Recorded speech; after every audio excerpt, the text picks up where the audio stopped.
y'all. That's a good joint right there. Thank you. Peace and love to all the kings and queens. You are watching, tuning in. We are beaming live at Cafe Erzulie in Brooklyn. This is the Make Jazz Trill Again podcast. I am your host, Melanie Charles. And I'm your co-host, Yunie Mojica, a.k.a. YunieMo. Yeah. And DJ Oochild was bringing the vibes. Yeah. Ooh, ooh, ooh.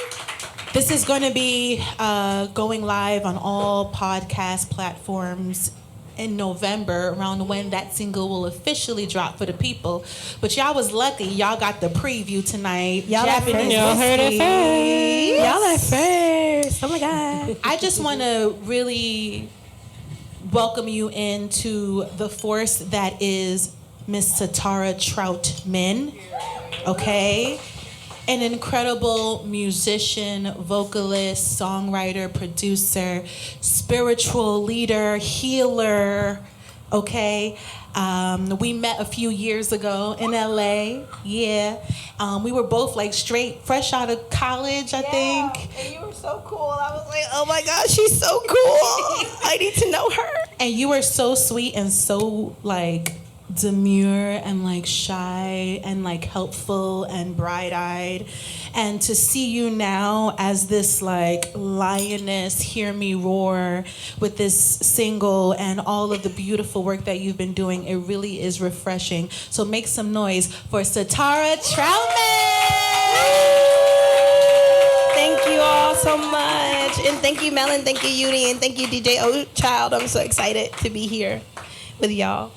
So, how's it been? You're in New York now. You got in, I think, 2 days ago, and you're promoting the single. How has it been for you? It's been so good. Every time I'm in New York, it's very magical. Like, this city is very special to me. I mean, I know it's special for so many artists, but for me, it has so many good memories. Like, from being a little girl in this city, very magical for me, watching other artists, watching really, really great shows. And so I feel like every time I'm here, I have a good time, but especially with this single, because it's one that really resonates with me very deeply. It's been very nice because I feel even the faces that I see in New York and the people that have shown up for me are people that have been with me on this journey of growth and creation so long. So it's been really beautiful. It's been really healing, and I can't wait to be back and back and back and back with y'all here in New York. This. New York loves you. Yunie and I are both jazz girls. We went to jazz school. Yes. And we know that you went to jazz school. And did. And did, yes. And I would just love to know what that experience was like for you, because I think that a lot of us who did the school path, although we may have been brought up in a musical family, and I definitely want to talk about your family and the lineage that you come from, but like it's very easy to get sucked into that institutional way of thinking and moving, and then when you try to actually like be an artist, sometimes you have to unlearn some of the shit that you learned in school. I'm curious what your process has been. Absolutely, all of that. I'm super grateful. I went to Berkeley and I loved it. I loved my time in so many ways. I see so many of my like classmates here. So shout out to everybody who went to school with me and showed up for me. I love y'all. But yes, everything that you're talking about is really real. I feel like it was culture shock from me. I grew up in Atlanta. I grew up in a musical family. I'm from Ohio, but I grew up in Atlanta. So I grew up in the studio, and I grew up with artists who are making art really for the love of the art. And I wasn't being gate-kept from in any way. I can say that. Like regardless of gender, regardless of race, regardless of any of that, I grew up in kind of a bubble where all of the musicians around me were very generous with me. I've been playing since I was a little girl. So when I wanted to play bass, no one was like, oh, you can't do that. She's a girl. What are you doing? No one was like, oh, you're doing it wrong. Why are you playing chords? No one was like, she's singing and playing. That's crazy. And then I got to Berkeley, and there were all these expectations outside and inside about how I was supposed to be creating. And as a bass player, there's always that push and pull of like, am I a side woman or am I an artist? And bass is an instrument where I think it's very easy to settle into seeing yourself as a side woman.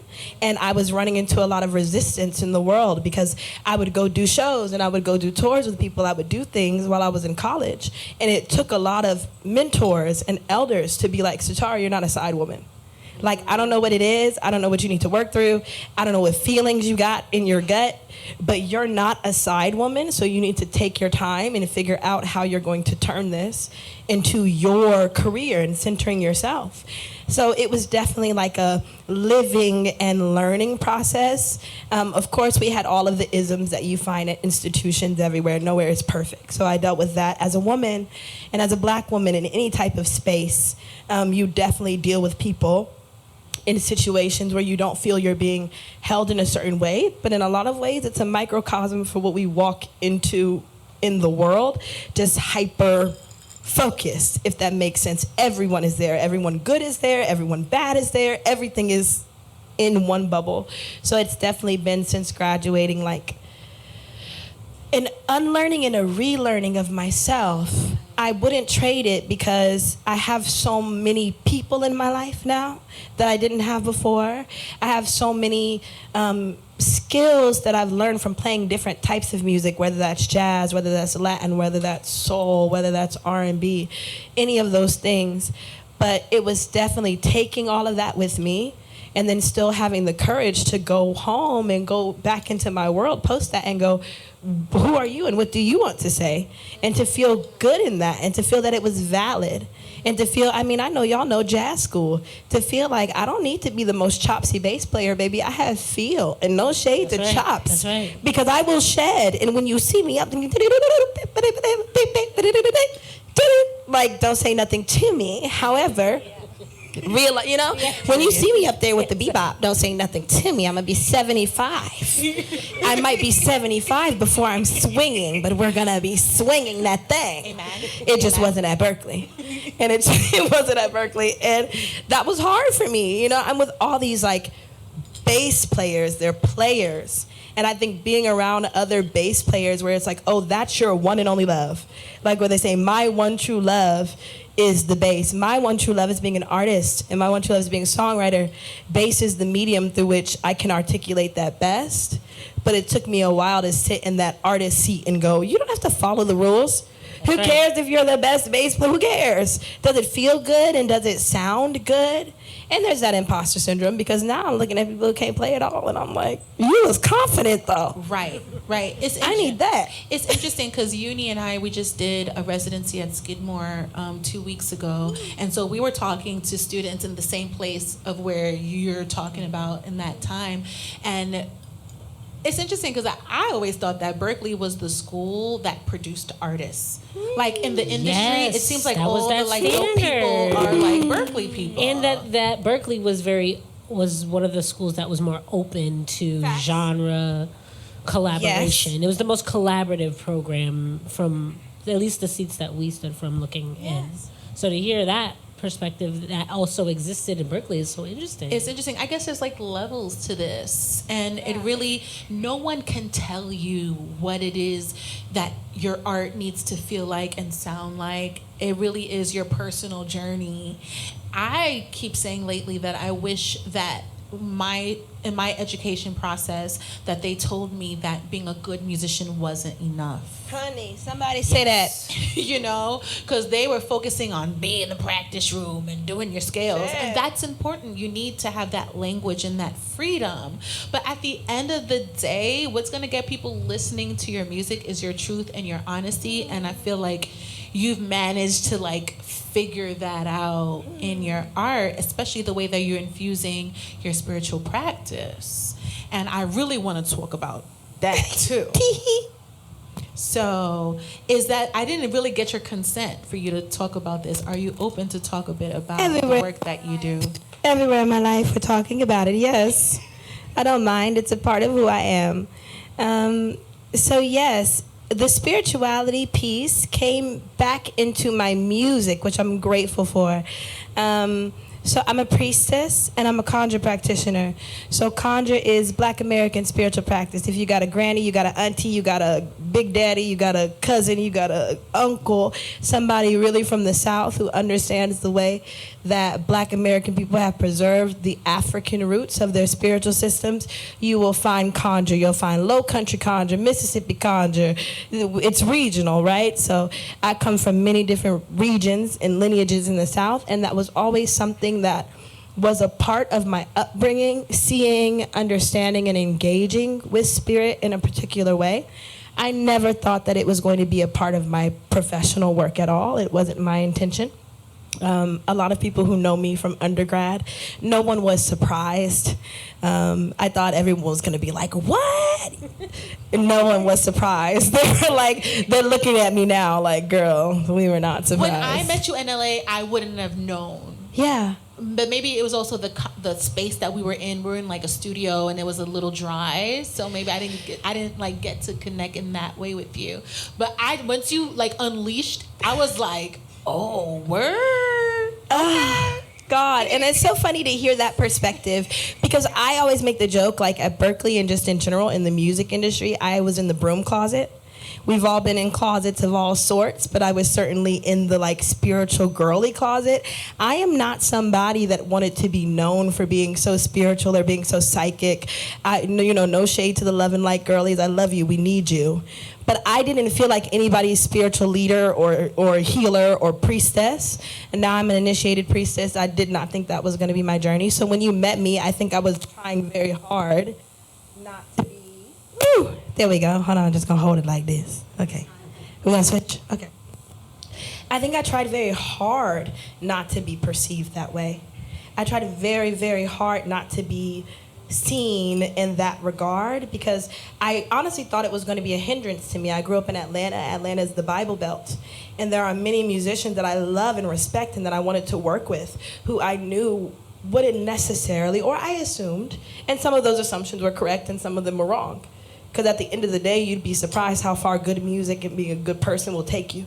It bridges a lot of cultural gaps. Yeah. But I didn't want to talk about it. And it was something that, whether you call it your spirits, whether it's your ancestors, it was pushed into the forefront. And now I'm grateful because the music that I'm making is a culmination of all of those things.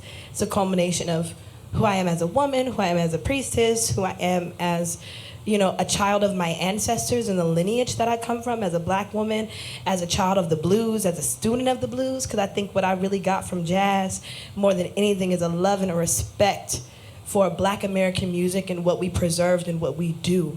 Because there's something about what we have done when you listen to Coco Taylor. I'm going to talk about women because that's my heart, yes, right? Please do. Yes, but when you talk about Big Mama Thornton, when you talk about, the Coco Taylors, even, Betty Carter is my jazz girl of life. We can Betty Carter all day. Okay? We can Betty Carter all day, but there's something to be said for knowing and understanding not just the sounds of the blues, but if you don't know conjure, you don't know hoodoo, you don't know the religion, you don't know the practice, you're missing a lot of the spirit of the blues. Like, I got my mojo working, but it just won't work on you. It's not just a song. It's a testimony. It's an observation. I've got my mojo working, but it's not working on you. I'm going to go down to the crossroads and do X, Y, Z. Those are real conversations. And I think for me, especially as an artist, I needed to understand who I am, where I was coming from, and how I fit in that space, and see it in a modern context. Because we don't always see a conversation about the legacy or the lineage of the blues, because y'all can quote me, but I feel like it's really living with Future Hendrix. If you want to know what's happening with the blues, you've got to listen to some trap music. That's and they don't want to talk about that. Facts. So, the spirituality is in the music, and I'm grateful to be a student of the spirituality because it's given me more, like you said, the focus that you see and the clarity that you see. I don't think I could have arrived to it as the girl that you met, because I think the girl that you met, big Libra placements, wanted everybody to like her and wanted everybody to be okay in her presence and didn't want to be somebody that shook anybody up. People would meet me and they would go, good or bad? Sometimes they go, wow, I love her. Oh my God, I don't even know, but you're just... And then sometimes they go, because they don't know what that is or they don't know how to handle that. And I was not grown enough. I did not have on my grown lady girdle to be prepared for, Shout out to grown lady girdle, that's right. To be prepared for that. Yeah. So. Another thing that I got from connecting with you at that time was I got to feel the feeling of women looking out for other women. Because not too soon after I met you, I believe how the story goes is that you told India Irie about me. I did. And she was doing a series. I didn't even know you knew that. She told me. I didn't know you knew that. So India was doing this like spotlight on artists. And I think I was one of the first or two people. I didn't know she knew that. Wow. I didn't know she knew I told India.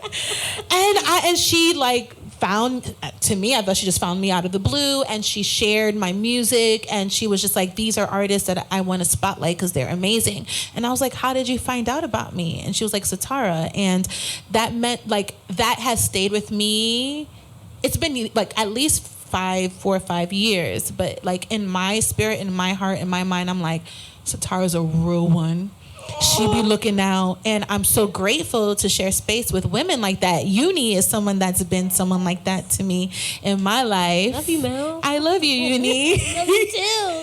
So, I mean, I would love, I'm not interviewing you, Yunie, but also like I would love to like us to talk about like what women looking out for each other, what has that meant for us in our journey, because it's so important. It is so important. We have to, I feel like everything that you just said about, you basically outlined the story of how you found who you are and bringing that to your music. And there's so much honesty in that. And that's what we all look for in music because it's so relatable. So I really just want to honor that moment right there because it's scary. Mm-hmm. It's terrifying. It's scary. And then when you have women, other women that in what you're saying, where we need the women in our community to rally around and uplift each other, and finding that is so important because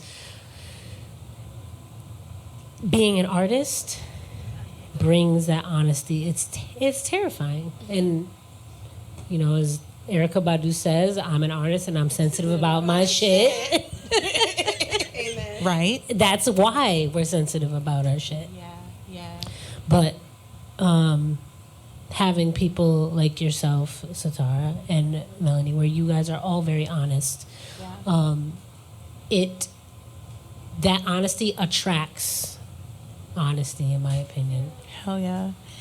I think also this industry is such a male-dominated industry, like, and I hate to be gendered and try to separate the things, but there's just certain things that you just can't escape. There's just certain realities. Being a woman, you know, there's, you know, it's challenging, but also we bring certain things into whatever projects that we're working on that's really valuable. Yes. And when we can come together, it's great. But a lot of times, girls, especially black and brown girls, sometimes we don't be clicking, and we be enemies instead of friends. Which is not it's not helpful. I mean, it's not. We've experienced it ourselves in different cases where people might reveal themselves as being where you thought they may be a friend, or you know, they may show their hand in another way that's surprising in itself, and that's heartbreaking too.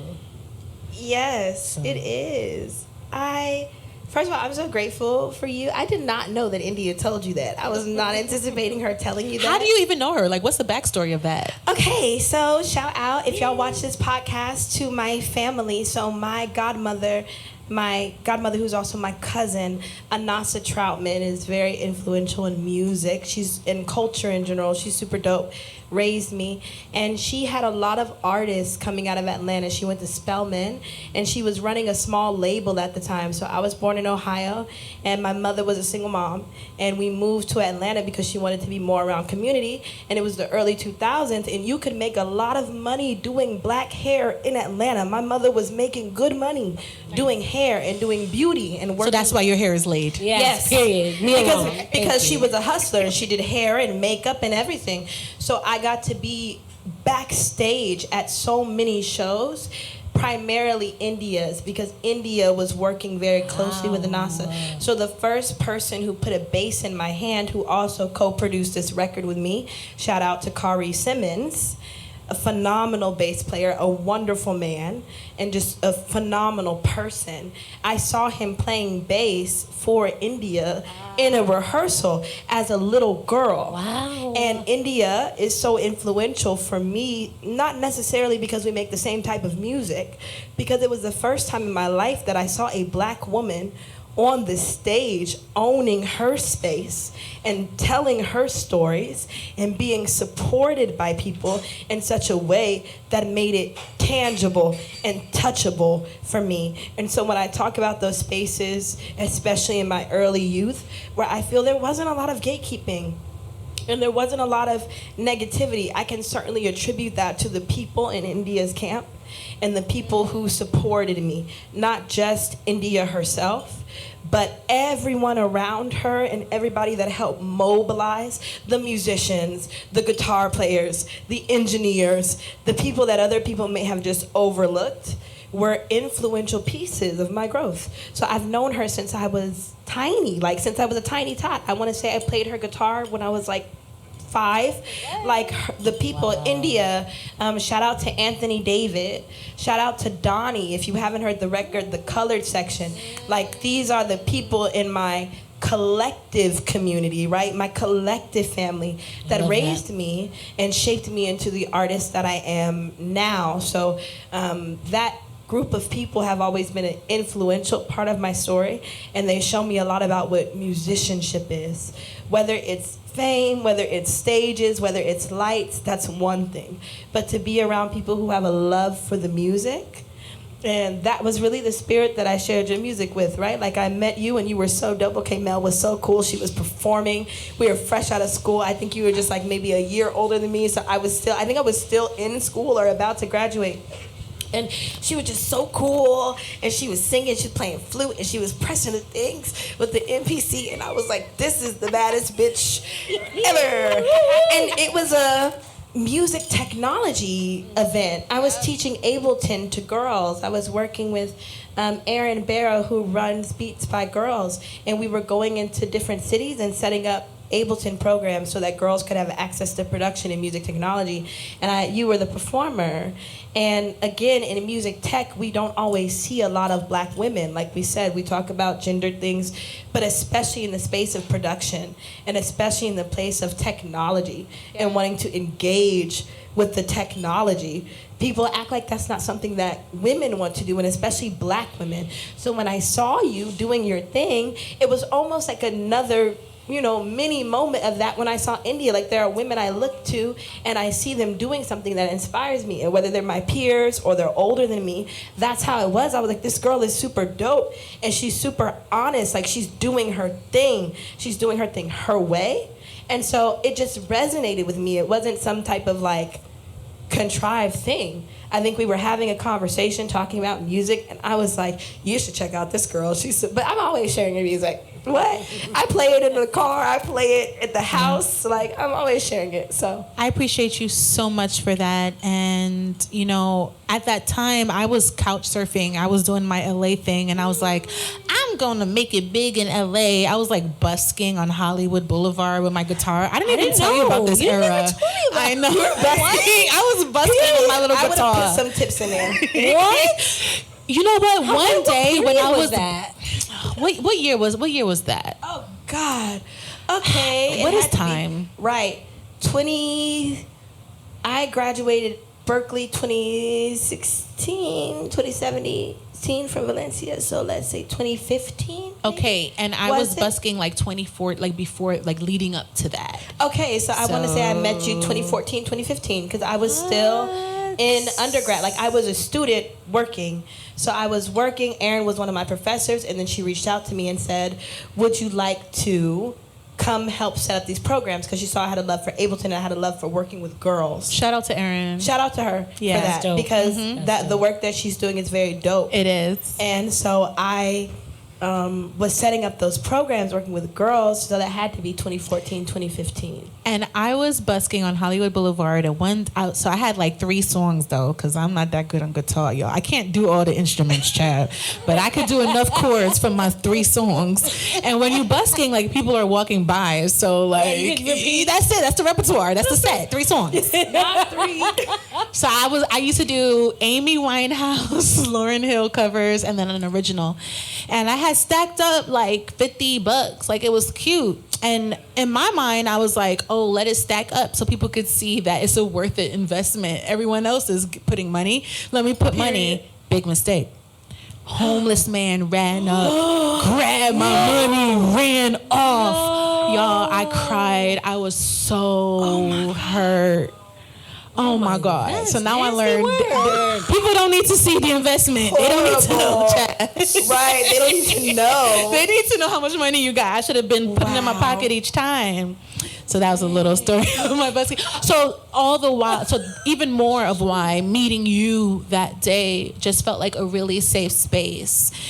And I want to shout out India right now because she recently shared how she's been going through some spiritual, like, I don't know if it's spiritual. It might just be just like the strain of this industry. Honey. I don't know if you've noticed her post. I haven't, but I'm going to check because I'm not surprised. Like you say, the industry is very taxing. Yeah. You know, it's very taxing. So definitely sending her love and hoping that she is like lifted up. We love you, India. If you watch this, we love you. We appreciate you. We thank you. You are loved. You are appreciated. And you brought us together even more. So thank you. Thank you. We love you. We love it's you. It's funny so you much. bring up the industry in general. There's so much going on right now that is. Oh, baby. I feel like we should talk a little bit about. Let's talk about it, Yunie. I mean, a lot of executives have stepped down. You know, a lot of stuff with Diddy and a lot of things getting aired out, and then technology on top of that. Yeah. Where might you stand in these changes? Do you see opportunity as an independent artist, or do you see? I don't know. What do you think? Yes. Yes. I think yes. I definitely see opportunity. It's taken me a while, like I think a lot of artists, to come to that strength and that perspective. I think that a lot of my journey was not waiting on people to give me permission. Like, again, I think we're having a lot of conversation around womanhood and being a woman. I think that's the nature of the people we've got on stage. But regardless of your gender, regardless of how you identify, there's something to be said for living in a culture and in a world that tells you you must wait for this gatekeeper or that person to say you're on. And then once they say you're on, that's when you put your foot on the gas. Yeah. And I had to make an intentional decision that whether or not other people recognized me, I was going to put my foot on that gas in a particular way.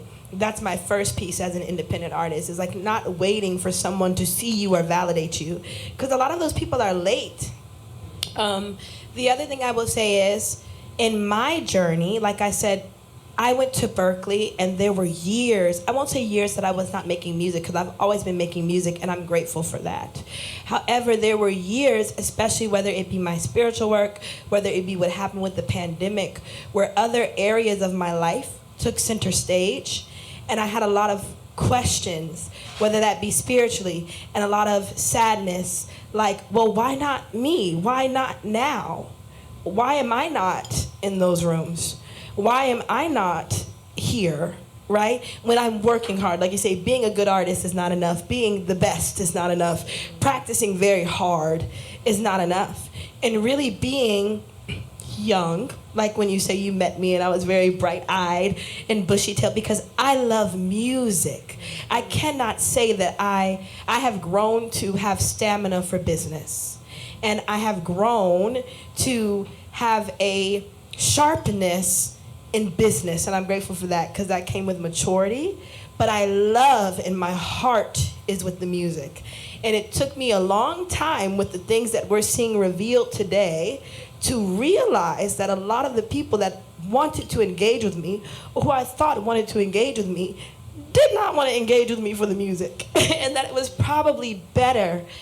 I look now at opportunities that were offered to me that I missed, or opportunities that I thought I missed out on. And I'm like, oh my God, what a protection. Ooh. What a covering. Wow, yes. Like, yes. I had a conversation with some people in this room. I have close friends in this room. And we had the conversation, like, when all of the things came out with all of the lawsuits, with Diddy, with everybody. And I called my friend and I said, bitch, did we miss anything for real? We were on the phone crying to each other like, we want to get the records done. We don't have no money. We in LA. We in New York. Where's the money? I just want to make my music. I want to know this person, that person. And you watch everybody that you thought you needed to get permission from be moved. Everyone has been moved out the way. Everything is not what it seems. Come on, somebody. And as a priestess, as a spiritualist, it was wisdom my ancestors were giving me and guidance and direction they were giving me long before I could recognize or appreciate the path. Because there's a way to be an artist, and there's also a way to be an artist with your mind, your soul, your body, and your spirit intact. And as a woman and as a black woman, I hate that it's this way, but that is sometimes a longer journey. It is. Yeah, it is. It is. And there's a covering that has to be. Yes, and I'm grateful now. I'm grateful for the wait. And I would not have said that 2 years ago. 2 years ago, I was on my friend's phone like, I just don't understand. I'm tired of reading cards for the people they don't want to heal. I want to make a record. These people don't want healing. Fight these people. You know, so, but you go, everything has a season, everything has a reason.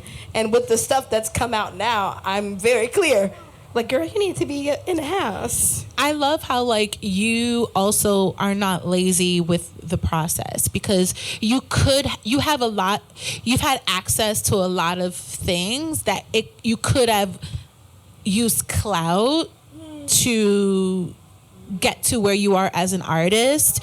I didn't want to mention this, but Zapp and Roger, what is their relationship to you? Shout out Troutman gang. It's a lot of us, okay? Shout out to my family all over the world. Period. But that is my family. So Roger is my grandfather's first cousin, but my grandfather was a rowdy boy in New York. Shout out Co-op City. So my granddaddy is from here, and he was a wild boy. So he was outside at 14 doing everything that he should not have done. So they sent him to go be with his family in Ohio. So my lineage is from Ohio. My granddaddy is one of the many Troutman boys that is from New York, but he moved in with his family very young. And so I was always raised with them as like grand uncles. Obviously Roger and Larry died when I was very young, but all of them are a part of my family. And the music is such a influential piece of my life. I mean, we have family reunions. Zapp still plays. I'm a Troutman by name and by birth. And so funk music and soul music, and I think outside of Zapp, and always love for my family, but people underestimate the music that was coming out of Ohio. When you think about Ohio players, you think about Heat Wave, you think about even moving into the Midwest, you think about, Roger was working with Mint Condition. That's what people don't understand about Roger's career, because growing up with my family, there would be a lot of conversation around, ooh, she reminds me so much of Roger, and he died very young. So I didn't know what that meant, because I don't play talk box. You won't see me with the Remember, I was trying to tell you should do it. Come on, please do it. It's too much spit. It's too much spit. Do it. I don't like all of that spitting. The little tube. I much respect. Just one time. Well, I will wear the shiny suits and the shoulder pads, though. Okay. Period. If those suits are in my size, like little plaid suit. Because the looks ate. Yeah, they ate. But the talk box wasn't my bag, right? But the more that I spent time thinking about Roger as a producer, Roger as an instrumentalist, what a tremendous ancestor to have as a musician and as an instrumentalist and as a producer. He had a love for the music. And speaking to your piece about clout, yeah, but I'm not fake enough to play that game. Sometimes I put my foot in my mouth. I've done it many times in this industry. I've done it many times in this industry where, it's not even worth trying to move into a space off clout for me, because often when you're in those spaces, people are not in integrity. And on being very naive and, again, bright-eyed and bushy-tailed, I've grown. I know now to just hush, girl. Hush her mouth. But young me was like, what are y'all doing? That's not how we do this. Yeah. Why are you talking to her like that? What are you doing? Right? So even if I was in those spaces, don't think that I was acting right in those spaces, okay? I mean, what definition of acting right? Well, right, that's what I'm saying. Right. I think, well, let's be real. I was acting right for me. Right. But I was not acting in the way that one would be able to parlay clout into a career. I mean, it's hard. You know? We've had interactions leading up to today. We won't drop any names, but we bonded on the realization that not everyone operates in the right way in this industry. And sometimes you got to be a little fake or shy or play small to put other people in comfort so that you can get to the place that you want to get.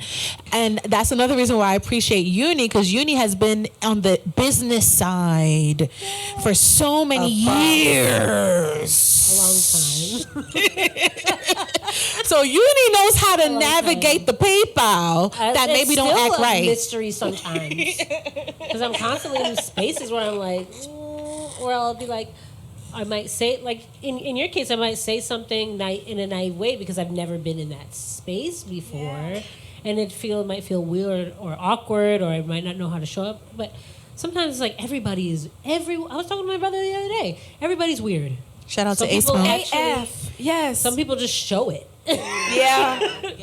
They're not afraid to show their weirdness. But I feel like it's like when I say a naive way, it's more of like it's naive to not know that people may not necessarily do things in the right way. Yes. Because the reality is, like how we said, we all went to jazz school, so we're thinking like things are going to be, this is how things are supposed to be. I mean, jazz school doesn't prepare you for the business at all. No. Like that's the other thing that we constantly talk about is not being prepared for just life. Yeah.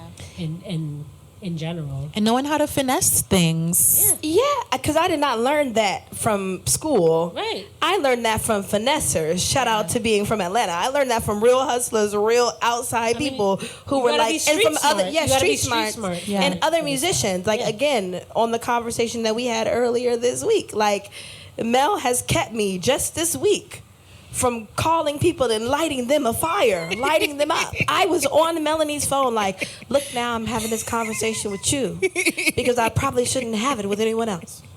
So what would you do? And that's me to Yunie. Come on, when you think about it, the music industry was built on crooks to begin with. So let's get into it. Yeah, the mafia. Code that you gotta understand. And hustlers. And also, yes. That's where the root and the stem is. Yeah, it's facts. Yeah, and school does not prepare you for that. They do prepare you to do. I mean, what I will say about Berklee, I thought what you said. And it's accurate, where you said Berklee, out of all of the music schools, is the space that makes the most artists. That is accurate. And I will give them their flowers for that. I do think that even in that expression of creativity and being able to express yourself in a certain way and being so resourced, they did not necessarily prepare us for how people act. Right. That, I don't know teach that. How do you grade that? No. You can put them in the best studios. You can say, yes, you can record. Yes, we've got all your friends. Yes, we've got all the instruments. You want to be on the Neumann? Sure. You want to touch the $150,000 board? As long as you took the class? Yes.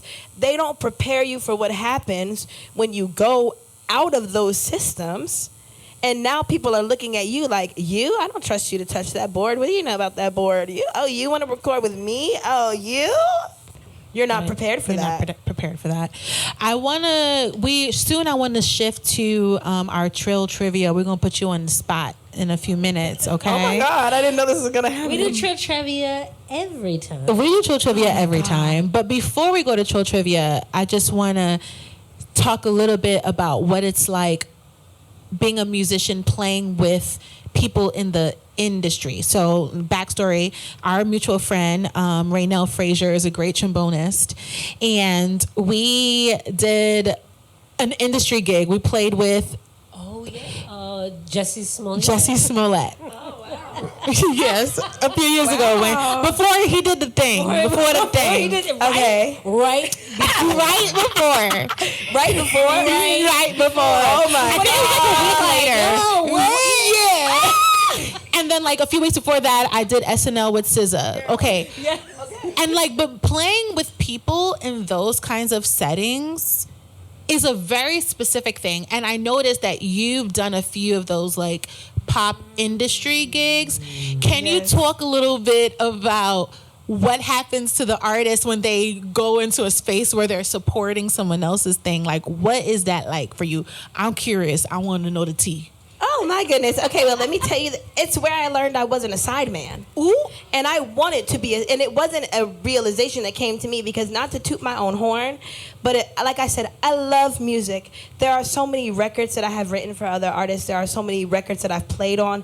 The people who know me as a musician know that if I could give that to people from my heart, and I had all the time in the world, if I was like the infinite divine mother and I had 150 arms and I could play every instrument and I could be up 24 hours, I would. I have no problem being a sideman. I learned from the way that people responded to me and the space and the conversations that were had.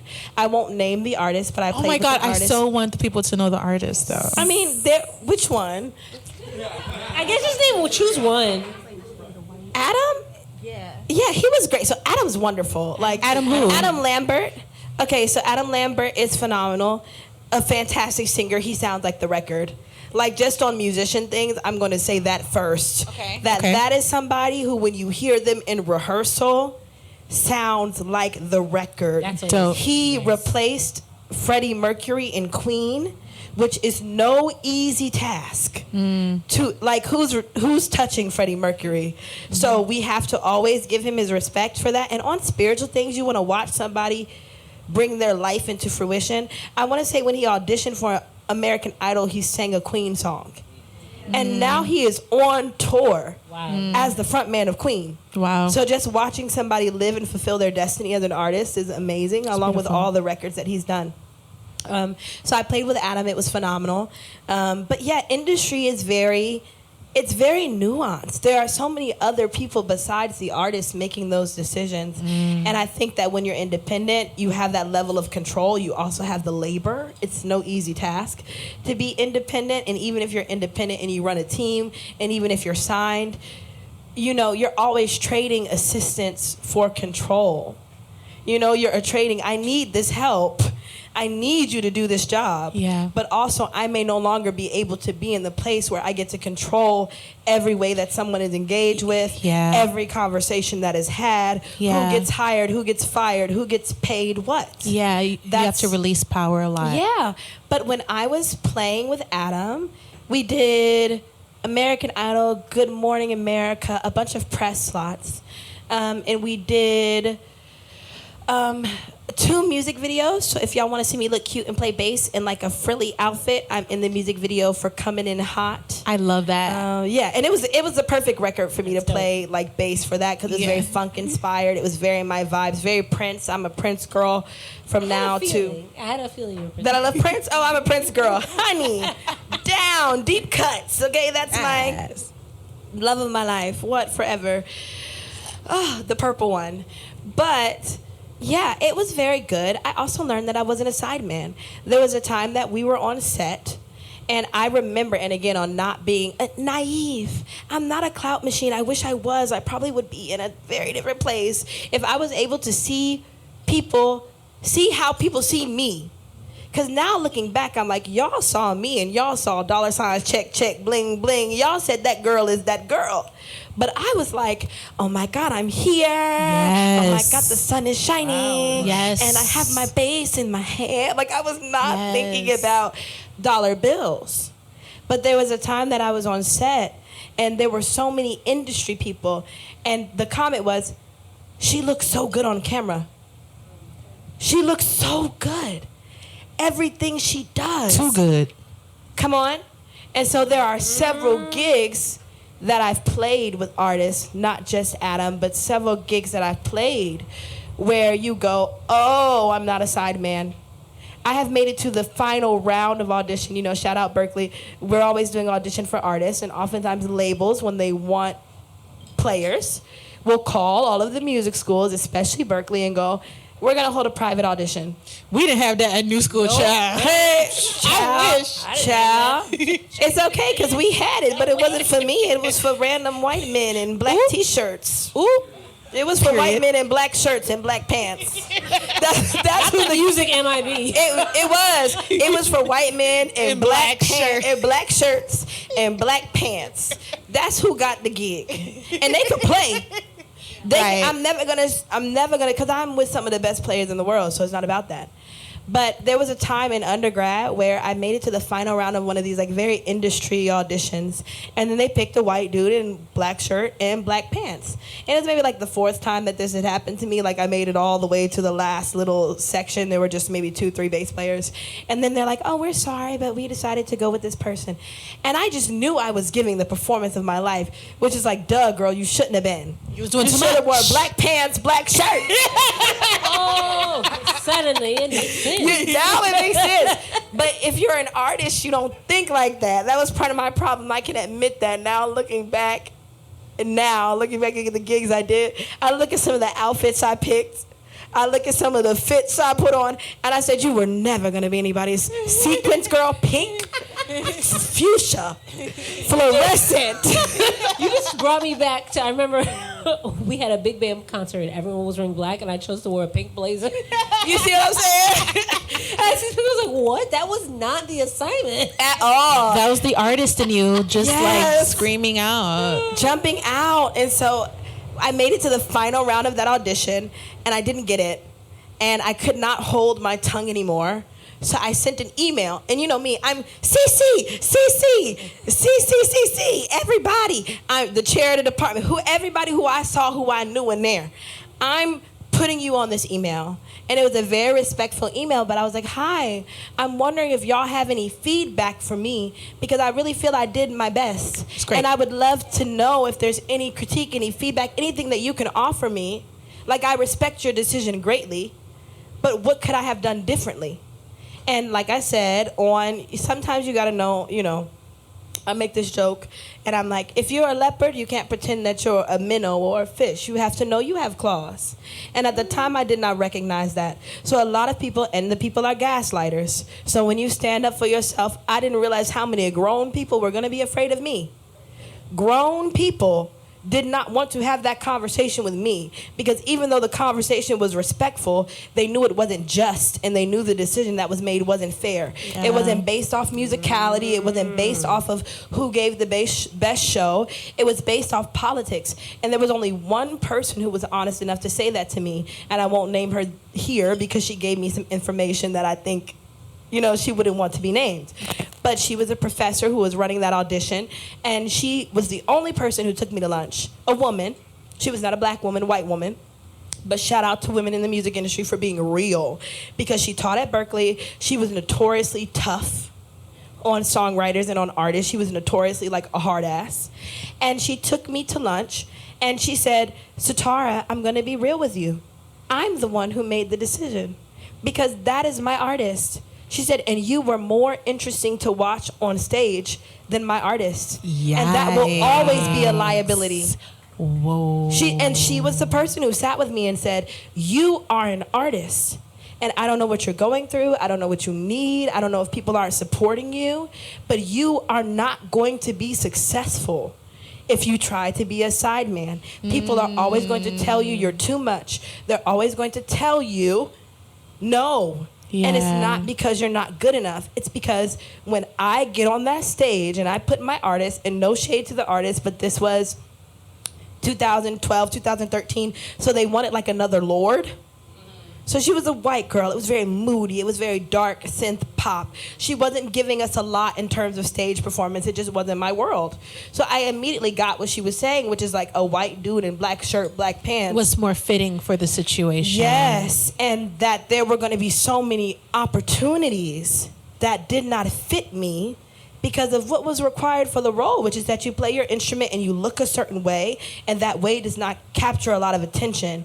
And even outside of music, I'm not that person. I'm the person who, when I'm walking down the street, people go, "I love your shoes." Yeah. I'm like, "Hi," and I go, "Hi." Yeah. Right? Like, I'm not the person that blends into the background. And so I had to redefine my version of success.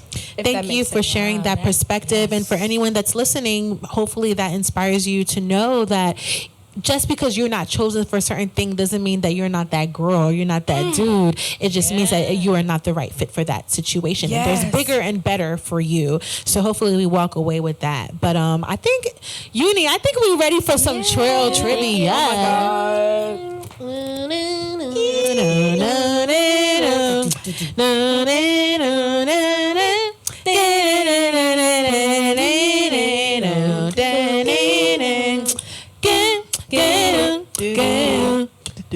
That was the limit. Okay. Lord. The first question is, which jazz vocalist was not known for being both an actress and a vocalist? Was it A, Eartha Kitt, B, Abby Lincoln, C, Dee Dee Bridgewater, or D, Sarah Vaughan? Oh, hell. And y'all got the jazz questions for me. This is a trap. Okay. I did not pay attention in jazz school. I didn't. They don't teach these in jazz. They don't teach this. My questions are always Jazz. deep cuts. So Okay, what are my options? it's okay. A, Eartha Kitt, that's wrong. That's not right. Okay. She's an actress. Okay, next. B, Abby Lincoln, She's such a bad bitch, but I don't know. Is she acting? Okay, give me my other options. okay, C, Dee Dee Bridgewater, Dee Dee's great. I don't know if she acted either. God, don't be mad, Dee Dee, but I don't think so. or D, Sarah Vaughan.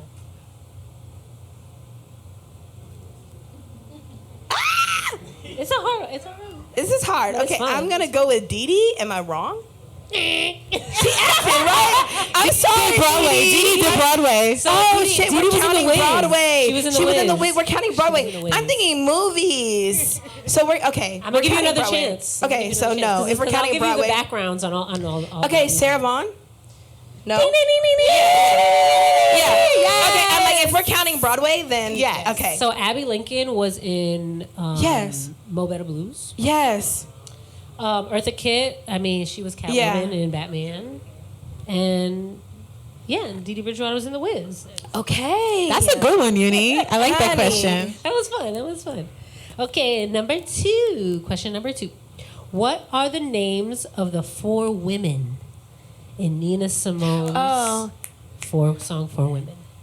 Peaches, Sarah, Saffronia. My name is. Who's my name? What is it? Aunt something? No, That was Sarah. that's was Sarah because she Aunt Sarah. So we have. My name is. It's the first one. That's why I can't. You're like, my name is.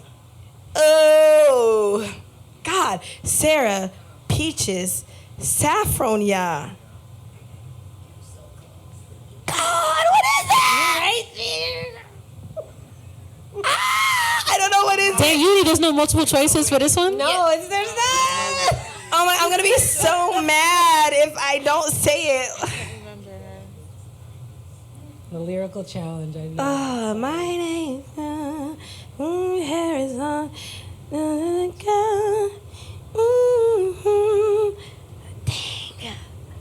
Everybody's pulling out. People pulling out their phones. Yeah, because they want to know. They want to know. Sarah, Saffronia, Peaches. Sweet thing.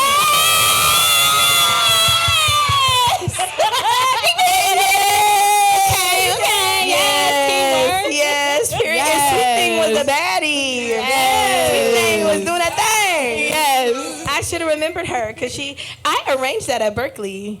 I did. So I really should know that because I was not, it was the era of all of the things Black Lives Matter and they still matter, but it was that conversation.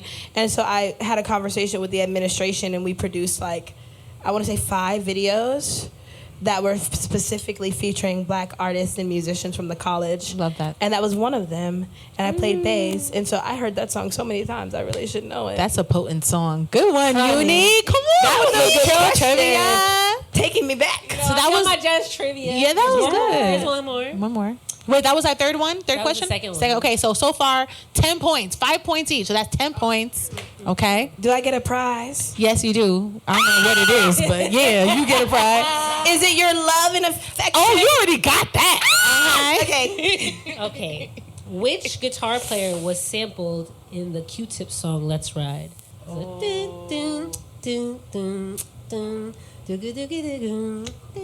just to jog your memory. Do I have choices? Yes, the choices are A. Joe Pass, B. Grant Green, C. Wes Montgomery, or D. Pat Metheny. And we don't have the record to play either, because I just got to go off. Do, do, do, do, do, do. Come on, okay. Yeah, thank you.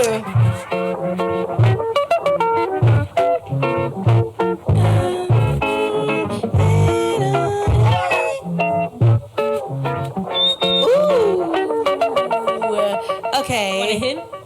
Give me a hint. Yes, I'll take a hint. This guitar player had a duo album with Ella Fitzgerald. Oh. Is it Joe? But that's why I wanted to hear the record, because as soon as I heard it, I said it's Joe. The tone is Joe. Like, it's Joe Pass. So, yes. You win Trill Trivia. She's a winner.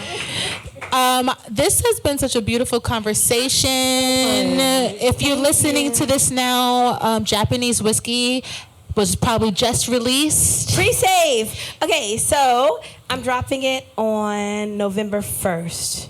And I don't know how much time we have, but can we play it again? Because there's people who haven't heard it who are here. Yeah. Who I want to hear. Let's do our sign off, Sign and then we out, listen. yes. Oh, okay. Ooh. So Satar'ra, thank you so much. Like, this was really fun for me. I had so much fun. Thank y'all for having me. Thank you for everyone who's here in the studio. Thank you, everyone. We did it. Thank y'all for coming. Yes. Shout out to our Trill listeners. Yes. Shout out to DJ Oochild. Yes. Yunie, you want to set up our sign off? Yeah, thank you, Cafe Erzulie. Yes. Yes. So we have a sign out Okay. that all of our guests participate in. And it goes, we say, whatever you do, and you say, remember to.